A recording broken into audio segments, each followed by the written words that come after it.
Welcome to New Gameplay Today. I am Kyle Hilliard here with Marcus Stewart. What's up, Marcus?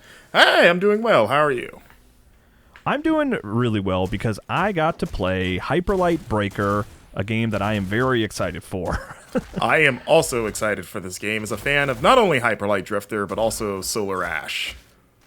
Yeah, I love both of those games. I will say, I mean, not that we're playing favorites here, but I think I would give the edge to Drifter. But Solar Ash was a game that, like, I think I ended up playing like twice. I really liked Solar Ash a lot. Yeah, and it almost feels like a combination of the two, just because it's like Hyperlight Drifter, like world, but you know it's 3D in the way that Solar Ash was. Yeah, like a middle ground between those two games, optimistically, but.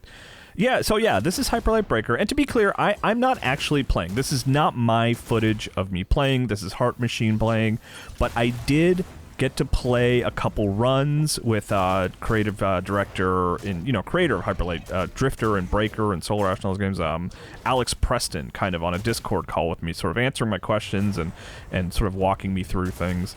But yeah, it's Hyperlight Breaker, it's not quite a sequel per se to Drifter, but it is the same world. And it was funny talking to Alex Preston because I even asked him, I was like, does it take place after Drifter or before?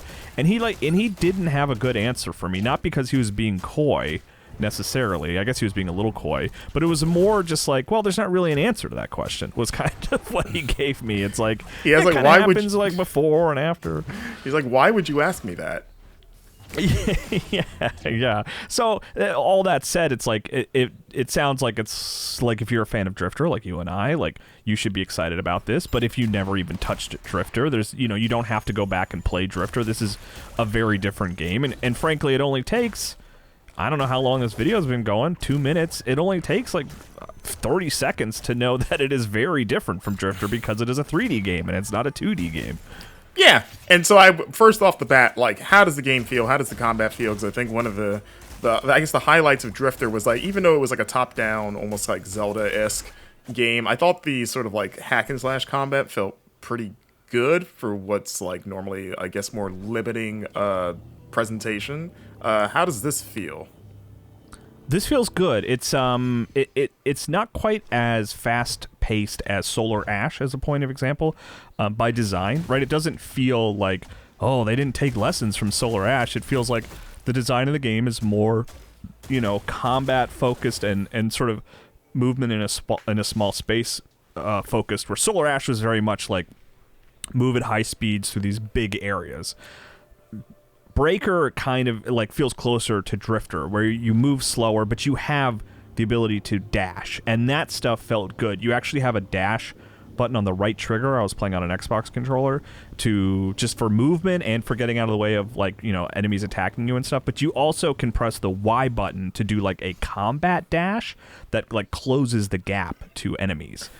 And it was like, at first it was a little strange. I was like, oh, I have like 2 dash buttons essentially.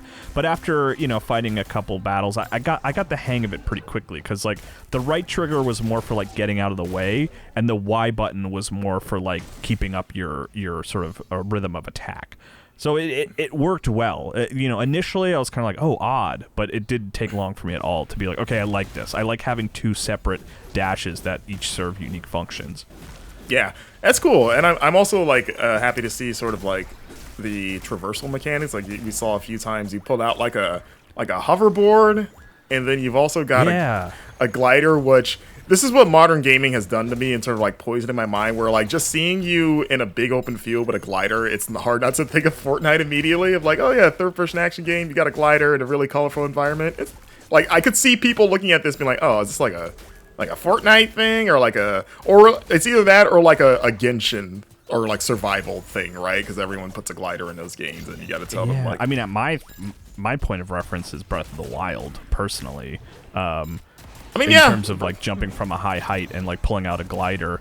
But I think there is fall damage in the game, but they seem to be encouraging exploration, because these are kind of randomized levels that you're playing through. You're going on runs, there's roguelike elements, but there is fall damage, and they want you to move around and explore. So even if you're like maybe you've killed all the enemies in the zone, like you're still going to want to run around and find stuff. And if that means jumping off a cliff and pulling out a glider, I'm glad to have the option to do that. For sure. Can you mitigate the fall damage if you like summon your hoverboard right before you land? Like, can you just like chain them like that? Ooh. I don't know. That's not something I got a chance to try. But I like that idea. That seems like a sick stunt that you would try, Kyle. Yeah, I know. Well, my time was limited. I only really got to do about 2 runs, and then I took on the boss, which I think this footage has the boss. And the person who's playing, the Heart Machine player, it does much better than I did. Yeah, this is Jiro, who's a weird wolf-like creature with like a yellow sword, and he's pounding the ground to make circular, attack things that you got to jump over, which I love. I'm always a fan of that. It's in every video game, but I'm always happy to see it. It is a good thing to have in your game, and I like that he has earrings on his eyes. It looks like. Yeah, right. But yeah, so this is not me playing. I did not do this well, but yeah, I mean, this Hyperlight Breaker. I'm glad I finally got to spend some time with it. It's coming out. It should be going to early access like this year.